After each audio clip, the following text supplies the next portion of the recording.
Dua, target kita siapa gitu, ataupun medianya lewat mana. Kenapa sih promo gini-gini doang?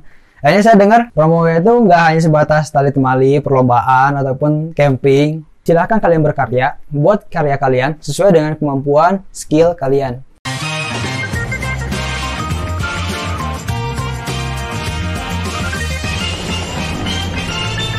Oke, bismillahirrahmanirrahim. Assalamualaikum warahmatullahi wabarakatuh. Waalaikumsalam warahmatullahi wabarakatuh. Salam pramuka. Salam. Oke, balik lagi di channel Manusia Tunas Kelapa dengan tema ngeduprak. Ngerupin dunia pramuka. Oke, kali ini kita bakal ngeduprak dengan salah satu mahasiswa yang hebat, yang sangat pintar sekali. Saya juga salah satu fotografi handal, ya kan? Amin. Ya, amin. Salah satunya dengan kita bakal ngeduprak bareng Kak Alen. Apa kabar kalian? Alhamdulillah sehat kak. Oh ya kak, sehat? Alhamdulillah sehat. Pasti selalu sehat kakak. Amin. Kegiatannya selama pandemi ini ngapain aja? Ya gabut aja sih di rumah. Gabutnya berfaedah. Paling cuma freelance sih. Apa itu? Biasanya apa ya?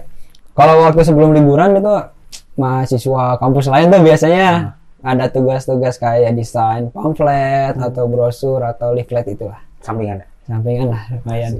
Berarti bisa menghasilkan duit dari sekarang gitu. Ya, alhamdulillah lah. Iya, tadi kan ngomong langsung detail aja, langsung masalah desain nih. Emang ngedalamin juga kak, kuliahnya ngambil jurusan apa? Manajemen. Kok bisa ke desain? Jadi dulu tuh apa ya, kenapa ya? Jadi sesuai dengan berjalan sih ya, berjalan. Awalnya pengen masuk dunia RPL sih, pengennya waktu SMA itu pengennya SMK jurusan RPL, cuma karena gak boleh akhirnya SMA dan akhirnya kayak gimana ya, kayak ada dendam gitu ya, kayak dendam. Akhirnya waktu SMA lulus kuliah pun ya keterimanya di mana aja gitu, bodo amat lah pokoknya mah udah pasrah lah. Nah ternyata emang jalannya ada akhirnya nggak sengaja gitu kan, pengen coba. Awalnya bikin website gitu kan, ngoding bisa beres, oke. Selanjutnya apa nih, video terus desainnya gitu aja sih. Akhirnya teman-teman apresiasi gitu. Ternyata teman-teman itu gak ngapresiasi atas karya saya bagus, enggak. Cuma karena dia bisa. Nah akhirnya teman-teman tuh support gitu. Di dunia desain itu? Iya, dunia desain grafis. Selain dunia desain grafis dan fotografi, ngedalamin juga? Enggak sih ya, cuman kalau misalkan foto itu untuk pribadi sih, lebih ke pribadi, atau juga kalau untuk komersial belum. Dan lebih ke video. Jadi dari video itu kakak pemain yang lebih mendalami dengan video film ya, tentang perfilman atau kayak sinematik gitu lah? Kalau misalkan ini sih lebih ke sinematik sih. Saya lebih minatnya ke sinematik. Saya kayak lebih dapat feel-nya gitu. Kenapa gitu alasannya? Karena ya yang pertama konsepnya itu lebih sederhana sih menurut saya. Kalau buat saya gitu. Saya bakal ngambil konsep sederhana sesuai dengan apa yang saya rasa, yang saya pikirkan, dan apa yang pengen saya sampaikan. Gitu. Maaf, kalau misalnya perbedaan antara video filmmaker ya, bisa sebut video sinematik itu apa menurut kalian? Kalau filmmaker itu kan kayak scriptnya itu ada percakapan sih ya, kalau yang saya tahu gitu. Nah, kalau misalkan sinematik lebih ke gestur tubuh, terus tuh color grading, pewarnaan, ataupun isyarat-isyarat. Kalau misalkan di sastra tulisan tuh kayak puisi lah, kayak gitu. Jadi penuh makna dan banyak orang yang bisa menafsirkan dengan multitafsir kayak gitu. Kayak musik juga kan kayak gitu, musik indie itu multitafsir kalau menurut saya. Kayak itu sih. Oke, balik lagi ke masalah desain grafis. Pasti kan awalnya, tadi yang pernah saya dengar, kalian ini mendalami dunia digital digital branding. Ya. Apa sih? Saya mau nanya, apa sih digital branding itu apa sih? Digital branding itu kayak kan udah tahu kan, kita udah tahu gitu. Kalau misalkan digital branding itu digital branding. Branding itu berarti mempromosikan brand gitu. Misalkan brand saya ini Alen lah gitu ya, Alen. Nah, saya nggak akan mungkin mempromosikan diri saya itu dengan iklanin dengan tulisan ataupun poster di tempel-tempel, gak akan mungkin kan. Nah, apalagi sekarang dunia digital gitu. Dan akhirnya ya itulah, digital berarti teknologi. Akhirnya mungkin bisa disimpulkan bahwa kita mempromosikan melalui teknologi kayak gitu, dengan melalui visual. Dan visualnya entah mau gambar, entah suara, entah video, desain. Ya itu salah satu bentuk komunikasinya. manfaatnya sendiri untuk suatu produk itu apa? Oh jelas ini banget gitu.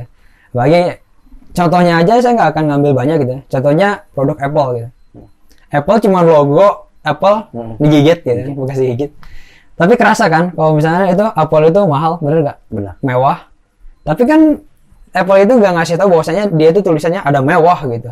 Mewah. Atau saya mahal, nggak ada kan dia. Cuma logo gitu doang. Nah di situ pemvisualisasian terus tuh. Sorry kalau misalnya kasar tuh ada brand wash gitu kan, ataupun slogan-slogan atau bagaimana cara packaging si marketing itu elegan gitu. Akhirnya orang tahu, oh Apple, oh ya mahal, branded, oh high class, nah kayak gitu. Jadi orang-orang itu bakal mencerna apa yang sering dia dapat, kayak gitu. Apalagi visual sekarang kan serba digital, Instagram ataupun TikTok gitu semuanya. Gitu sih. Cara nge-follow up sendiri gimana? Cara nge-follow up satu branding dalam digital marketing, digital branding? Enggak. Jadi itu kembali lagi ke konsepnya dulu sih ya. Kalau misalkan konsepnya kayak misal indie gitu kan, misalkan indie kayak biasanya kopi gitu, kopi indie. Itu berarti kembali lagi ke kita jadikan diri kita itu sebagai customer sih. Customer dan produsen gitu. Nah kalau produsen tuh pengennya kayak gimana sih? Nah pastinya ngeliat dong customer kayak gimana. Nah akhirnya kita nempatin diri kita sebagai customernya. Saya kayaknya lebih enak kalau ngopi tepatnya nyantai gitu kan, musiknya indie, terus nggak ramai orang-orang ngobrol, nah kayak gitu. Nah itulah yang kita aplikasikan ntar. Misalkan di videonya ya kita kasih visualisasian santai gitu kan, nggak warna-warni gitu, nggak colorful, berarti warna-warna datar gitu kan, santai kayak gitu sih simpelnya. Oke Kak, contohnya nih ya. Kita punya produk nih ya, UMKM dari Gerakan Pramuka. Nah, cara nge-digital branding itu gimana Kak? Yang pertama sih kembali lagi ke konsep ya. Kadang kalau misalkan ada yang pengen eye catching banget, ataupun ada yang pengen elegan gitu. Nah kalau misalkan warna hitam nih lebih ke elegan dan perpaduan warnanya sama gold biasanya. Gold sama hitam itu udah mantap lah gitu kan. Tapi kalau misalkan kayak gini lebih ke eye catching. Kece. Bukan eye catching sih. Ya kece pasti gitu. Cuman eye catching itu kayak mata tuh langsung tertuju gitu. Wah gitu. Nah itu langsung tertuju. Nah kalau misalkan warna kuning warna cerah. Nah, ini kan harusnya ini kan dop ya. Lebih ke dop kalau yang saya lihat. Nah ini harusnya lebih jreng. Terus perpaduan warnanya sama merah gitu kan. Merah, kuning atau orange. Itu perpaduannya. 3 warna lah maksimal. 3 atau 4 warna. Dari cara packaging, dari cara permainan warna, dari segala. Iya jelas. Ngaruh tuh Kak. Yang terpenting itu dari penjualan itu packaging. Jelas. Apapun produknya walaupun hanya sebatas sedotan gitu ya, sedotan doang. Tapi kalau di packaging dengan mahal itu emang jadi mahal. Nah oke, mau nanya tentang produk yang packaging. Ada yang lagi viral kemarin-kemarin masih hangat. Masih Kakak tahu saya sebutin barangnya? Oreo Supreme. Oh iya. Kan ada 2 Oreo nih, antara Supreme dan Oreo biasa. Padahal sama aja. Ya kan sama-sama aja kalau kata orang yang udah ngerasain. Nah, mungkin banyak orang yang mengatakan Oreo itu bisa terkenal karena ada logo Supreme. Ya. Nah, oke. Menurut Kak Alen tuh gimana? Gak bisa mahal kayak gitu? Yang saya tahu itu bukan apa ya. Jadi yang Supreme itu nggak punya produk. Supreme itu nggak punya gitu. Bukan ada punya produk. Mereka memainkan value. Mereka menjual value, gak menjual produk. Akhirnya dengan value itu orang-orang misalkan ya, pasti kakak ini bakal lebih bangga dengan menggunakan jam yang 15 juta, 10 juta, pasti bangga dong. Bangga. Dan kepedean kakak naik. Nah, itu yang dijual. Supreme, oleh Supreme. Oleh Supreme. Padahal kalau misalkan ngelihat lagi sih, kalau misalkan kita lebih ke kebutuhan atau keinginan gitu ya. Kalau kebutuhan, ya misalkan sepatunya gitu, sepatu Supreme, ya cuma sepatu doang kan, cuma dipakai gitu. Cuma kalau misalkan kita value, mungkin oh iya ini branded nih, ini dia pakai nih orang ini, artis ini, atau oh ini barang mahal dong, gitu. Barang mahal, gue pede dong nih, gue kaya gitu kan, banyak duit kayak gitu sih. Dan salah satunya yang Oreo itu, padahal ya kalau misalkan dipikir ya biasalah gitu ya Oreo gitu. Cuman Supreme itu Oreo itu kerjasama dengan Supreme dan akhirnya harganya naik. Nah karena apalagi zaman sekarang ya, karena itu lagi mainnya itu gengsi-gengsian dan menurut saya itu ya emang mungkin di satu sisi ada yang bagusnya, cuman saya memandang itu kurang bagus sih. Kurang bagus. kalau saya ngasih contoh dengan satu Oreo, masih dengan satu produk Oreo ya, tapi saya pakai 2 logo. Menurut kakak nih, kan kakak udah Malaysia digital branding, udah tau lah produk yang mahal kayak gimana kan. Kakak juga nggak bakalan asing kalau saya nyebutin satu logo lagi. Misalkan tadi ada logo apa Oreo Supreme, dan satu lagi saya ngasih logo misalnya ya, jangan ke Oreo Nike ya. Kata kakak lebih elegan mana, lebih mahal mana? Kalau misalkan Nike itu lebih ke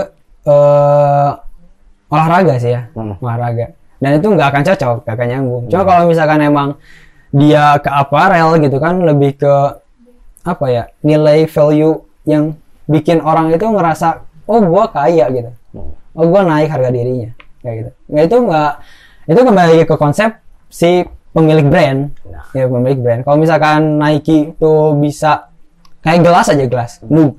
Kalau misalkan Nike ngeluarin mug dengan konsep dia, dengan desain dia, dengan brand dia, pasti mahal jualnya. Padahal kalau misalkan dipikir ya biasa gitu kan. Sama juga sama. Cuman emang sih kalau misalkan dilihat lagi emang kualitasnya pasti berbeda gitu kan. Konsepnya keren, desainnya elegan. Nah, itu yang dijual value. Berarti ya istilahnya walaupun Nike menang nama juga kan, banyak yang ngomong, oh ya Nike harga apa? Kualitasnya berkelas. Banyak orang karena sama aja dengan Apple tadi, dengan juga Supreme. Ya pasti kualitasnya berbeda. Itu kembali lagi ke orang. Kalau misalkan orangnya pengen bukan perfeksionis ya, tapi emang pengen barang-barangnya berkualitas ya sesuai dengan harga, kayak gitu. Okay. Kalau misalkan kita gitu misalkan pengen hemat ya sesuai dengan kebutuhan aja sih. Gitu. Balik lagi ke pramukaan. Apakah digital brand ini ngaruh besar atau untuk ke suatu gugus depan nggak? Ngaruh banget. Contohnya saya lebih ke yang lihat sekarang sih ya. Kemarin ada beberapa influencer ataupun selebgram gitu, selebgram pramuka gitu, yang dimana dia emang good looking, entah cewek entah cowok, dan akhirnya followersnya naik. Itu dan akhirnya kan orang-orang pasti kepo dong. Oh dia sekolah di mana, dia gudeg mana, dia ambalan mana, oh dia aktifnya di mana, pasti kepo. Kayak gitu. Dan itu emang penting banget, apalagi kalau misalkan sekarang itu orang-orang tuh lebih ke digital nih, ngomonginnya pasti tentang visual. Berarti bagaimana cara kita packaging, misalkan orangnya itu ya B aja gitu, B aja. Cuma bagaimana cara kita mempackaging orang itu, misalkan dengan make up, dengan pemvisualan ataupun editingnya. Nah itu yang lebih penting. Dan juga jangan lupa itu bakatnya emang harus ada. Dan itu penting banget karena kenapa? Karena dengan kita punya nama, itu semuanya pasti percaya. Kayak gitu sih. Nah kalau nih langsung digital brandingnya, maksudnya kita nih mempromosikan satu sekolah, misalnya satu pramuka yang ada di satu gugus depan, untuk misalnya ya mungkin untuk secara langsungnya kita secara prestasi mungkin dia menang lah, atau mungkin secara prestasi dia rendah, maksudnya ya ada nggak, apakah bisa dia bisa mempromosikan suatu sekolah, ini dari pramuka dari ini, sekolah ini dari digital branding? Bisa banget sih. Caranya salah satunya kemarin yang satu ambalan itu nge-cover lagu gitu kan. Nah, nge-cover lagu yang lagi hits pada zamannya, pada masanya. Nah, itu naik banget. Gitu. Ataupun dengan ada juga short movie tentang pramuka, ataupun dengan musik, ataupun dengan hal lain sebagainya. Jadi nggak harus selalu dengan prestasi formalitas gitu kayak lomba, enggak. Sesuai dengan apa sih bakat, minat yang ada di sana gitu. Apa sih yang bisa mendukung di sana? Gitu. Salah satunya kemarin yang saya lihat yang cover lagu Alive 3000, yang dimana dia scout look banget, urban scouting banget, dan cuma pakai scarf. Itu buat saya pribadi itu keren banget. Dimana dia cuma cover pakai ukulele. Cuma bagaimana si editor itu memberikan visualan yang ya emang ngena lah gitu istilahnya. Ngena banget, color gradingnya keren, dan akhirnya orang-orang nyari itu siapa, dia di ambalan mana. Dan akhirnya kan sponsor atau iklan pasti datang, kayak oh ini dia punya bakat nih, dan influence-nya dia bisa menjangkau berapa orang nih, misalkan followers dia itu 100.000 misalkan ya, 100.000 atau 1 juta deh, 1 juta. Oh berarti kalau misalkan saya nih sebagai pemilik produk itu mengiklankan produk saya kepada beliau, mungkin kita dapat kasarnya 10% dari followers dia, pembelinya. Lumayan dong. Dan tanpa mengeluarkan uang untuk promosi yang lain, hanya memberikan produk kan biasanya. Ini produk saya, silakan di-review. Biasanya kan gitu. Itu penting banget. Itu penting banget dan gak harus selalu dengan lomba-lomba kayak gitu, enggak. Sesuai dengan kemampuan ataupun skill kalian, bakat kalian, itu pasti bisa. Oh ya, dalam digital branding itu ada maksudnya kayak antek-anteknya apa aja tuh, Kak?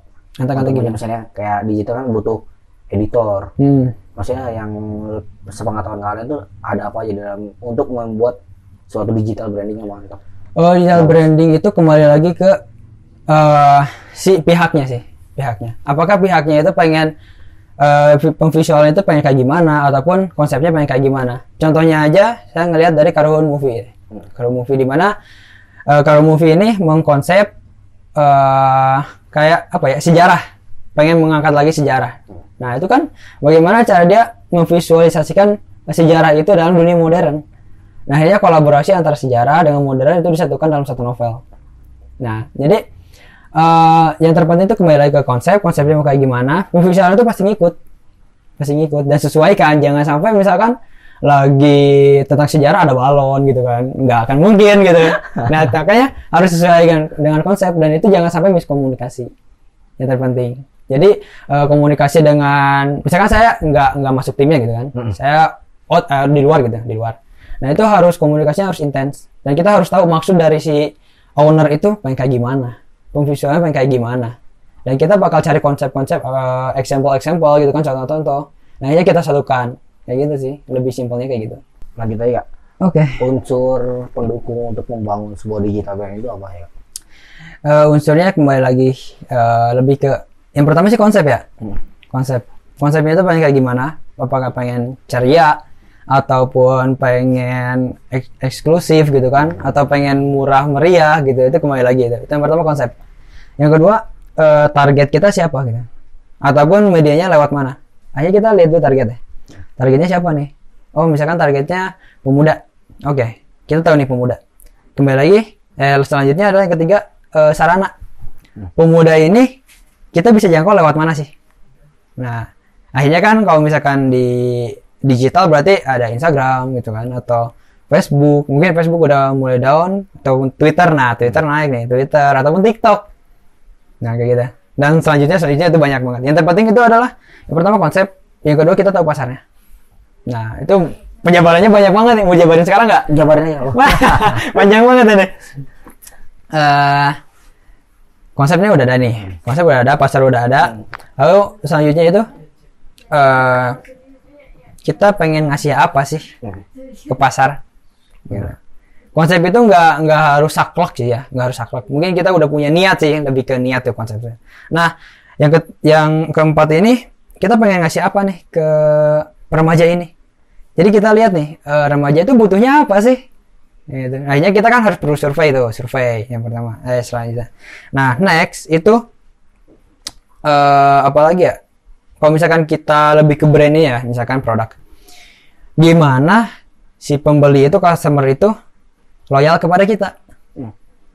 Itu gimana tuh? Itu PR banget itu. Pasti nggak semua orang bisa. Kalau misalkan di coffee shop itu, kalau saya pribadi itu lebih enak kalau misalkan si barista itu ramah dengan kita, menyambut dengan kita, hangat gitu. Kadang-kadang kan kalau coffee shop itu lebih ke pengen dong sharing. Nah itu salah satu caranya. Dan selanjutnya banyak ya, cuman itu yang terpenting. Dan yang penting ada satu yang paling penting. Apa tuh? Action. Bisa kita untuk secara mempromosiin. Iya, action penting. Kita udah tahu ilmunya tapi nggak ada action, nothing. Nihil banget. Okay. Nah, untuk digital branding sendiri, apakah harus ke satu produk jualan atau bisa untuk lainnya? Kayak misalnya kayak 2 hari yang lalu kita kan ngobrolin tentang pembangunan apa sih, desa wisata. Apakah itu penting atau tidak? Oh penting banget, jelas. Apalagi kalau misalkan targetan kita itu di luar jangkauan kita, misalkan di luar jangkauan tangan gitu, kita nggak bisa datang ke mereka. Akhirnya kan digital lah jawabannya. Nah kalau misalkan dulu memberi iklan gitu kan di majalah ataupun di koran gitu kan dulu, itu kan biayanya lumayan, dan akhirnya dengan digital ini mudah banget dan murah banget. Kita tinggal iklan di internet, tadi Instagram, tadi YouTube, Biasanya kalau misalkan untuk wisata itu di YouTube ataupun Instagram. Ataupun Twitter itu bisa melewati thread-nya itu. Kayak gitu sih. Terus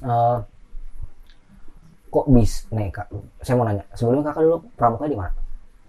Saya pramuka nggak bisa disebut pramuka juga sih. Enggak, maksudnya saya belum pernah ikut pramuka, pendidikan pramuka formal. Oh, berarti pramuka Ciduk, Mbak? Iya, bisa disebut. Saya pramuka luar lah bisa disebut ya.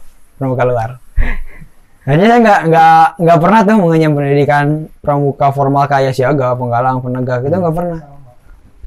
Saya tahu-tahu pramuka aja pokoknya. Tapi nyaman di pramuka? Nyaman banget. Akhirnya waktu saya awal-awal nih ya, awal-awal itu di ranting saya itu ada Saka Kencana.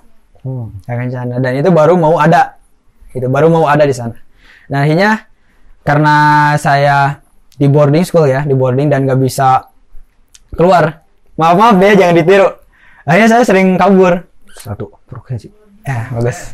Nah, itu saya sering kabur. Sabtu, Minggu saya sering kabur. Buat apa? Buat sosialisasi. Ke sekolah-sekolah saya datang. Cuma berapa orang ya? 2 orang, 3 orang.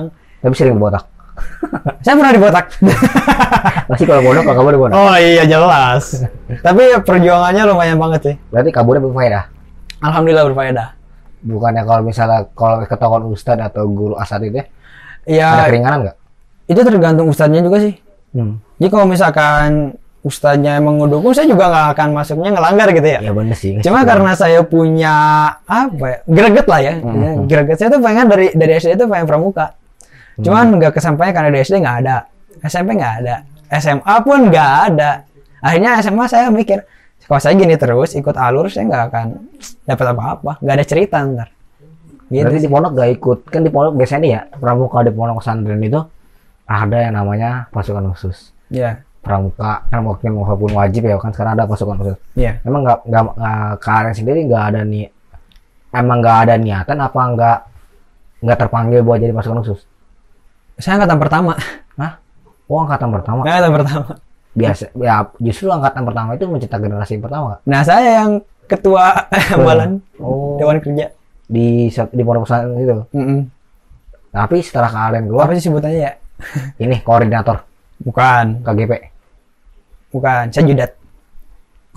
Juru adat. Oh. Padahal sering kabur. Berarti setelah kalian keluar atau lulus dari pondok ada regenerasi? Itu kembali lagi ke ini ya, sekolahnya gitu ya. Menurut kalian sekarang, di pandangan kalian, penglihatan kalian, kalau masih tahu kali kabar di pondok kayak gimana? Sekarang mati. Oh, mati. Karena dulu yang waktu saya SMA cuma saya doang yang aktif. Nah, akhirnya kan karena saya nggak dapat gitu kan apa yang saya inginkan di pondok, akhirnya saya keluar. Maksudnya ya nyarinya di luar gitu. Yang di luar. Berarti kakak bisa mewujudkan mimpi kakak di dalam anggota pramuka di luar? Di luar. Anak sekolah. Iya. Walaupun emang di beberapa pondok pesantren itu SMA itu udah nyampe KMD. Ya. Ya kan? Kayak mungkin pondok Gontor gitu kan, atau pondok alumni Gontor itu KMD. Oke, ngebahas tentang KMD. Oh, enggak, jangan. Belum paham. Tentang kalian juga pasti pernah dengar gitu. Pernah dengar lah pondok pesantren itu kenapa sih bisa ikut KMD saat kelas 3 SMA atau kelas 6 ya saya sebutin. Kenapa? Sepengetahuan kalian. Itu kalau menurut saya gitu ya. Bagus banget sih. Soalnya itu kan nantinya kita saat lulus, itu pasti kita mengabdi ke masyarakat. Di masyarakat. Nah, bukannya syarat KMD, maaf kalau misalnya kita punya syarat kan emang kayak umur 21 dan syaratnya juga untuk menjadi pembina muda. Nah, kan biasanya kan pondok masih ya maaf kayak lulusan lagi ya umur mentok 18, 19. Kan itu belum memenuhi syarat. Apa nggak ada teguran atau nggak ada halangan apa ada syarat lain? Saya kurang tahu sih ya kalau misalkan untuk aturan-aturannya gitu ya. Cuma yang saya tahu, yang saya pahami aja gitu, yang saya pernah dengar itu nggak jadi masalah sih umur. Nggak jadi masalah. Nggak jadi masalah. Yang terpenting itu pola pikir, sikap itu lebih utama. Dan gitu kalau misalkan pondok pesantren itu omongannya bukan lagi umur sih. Makanya kalau misalkan kita SMA masih kelas 2 gitu kan, SMA ataupun pesantren kelas 2 SMA gitu ya, setara itu ada yang umurannya lebih tua gitu. Itu nggak jadi masalah sih. Yang terpenting itu action kita itu ada. Masyarakat tuh nggak akan lihat umur kita, actionnya kita. Gitu. Makanya mungkin pesantren itu pengen memberikan yang terbaik Dan itu kalau nggak salah emang ada kuasa, bukan kuasa sih, maksudnya ada hak gitu untuk melaksanakan KMD di pondok. Kalau tahu saya, cuman aturannya saya belum paham ya gitu, belum paham. Kalau misalkan salah mungkin bisa revisi aja.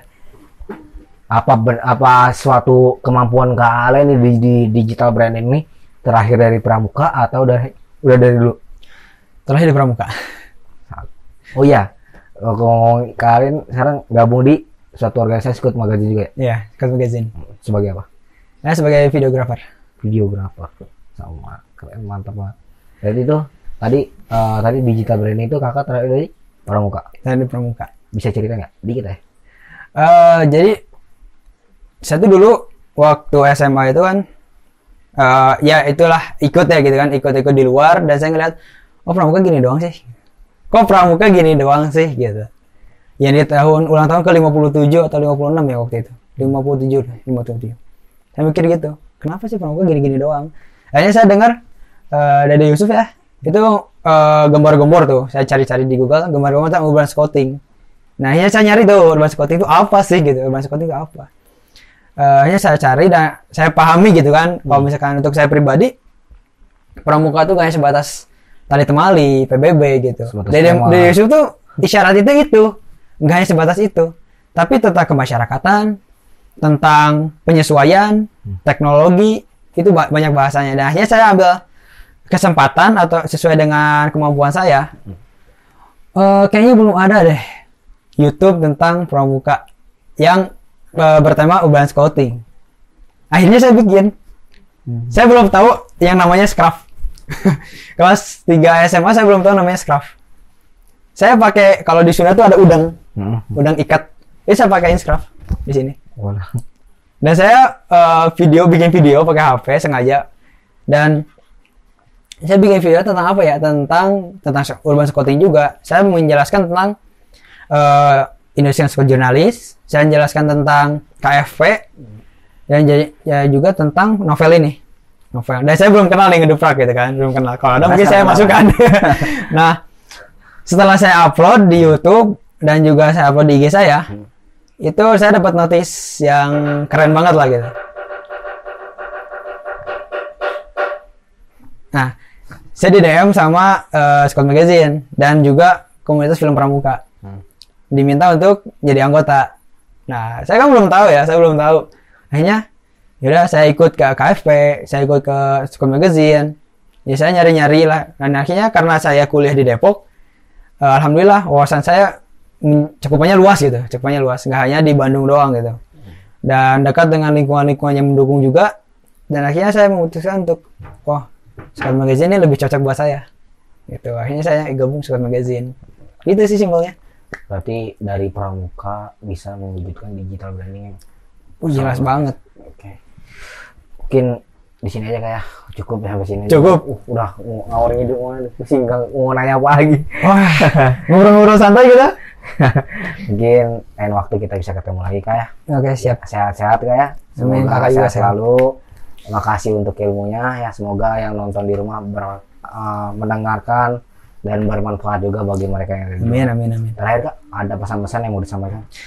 Pesan-pesan buat teman-teman kakak-kakak Pramuka semua. Pramuka itu nggak hanya sebatas tali temali, perlombaan ataupun camping, cakupannya luas, gitu kan. Trisatya Desa Dharma itu udah menjelaskan, dan salah satunya adalah membangun masyarakat, ikut serta membangun masyarakat. Berarti kita harus turun tangan. Nah, berarti jawabannya apa, gitu kan? Jawabannya adalah silakan kalian berkarya, buat karya kalian sesuai dengan kemampuan, skill kalian, gitu. Itu sih Kak. Udah itu aja. Itu aja. Oke, makasih banyak ya. Semoga sehat selalu tadi saya ngomong. Semoga ilmu yang bermanfaat dan kakak bisa memberi lagi, siapa tahu kita ketemu dan bakal lebih luas lagi kita ngomong. Amin. Siap. Sahabat coklat, cukup sekian ngobrol panjang kita. Ya, semoga kalian bermanfaat yang di rumah. Sekian. Assalamualaikum warahmatullahi wabarakatuh. Waalaikumsalam warahmatullahi wabarakatuh. Salam Pramuka. Salam.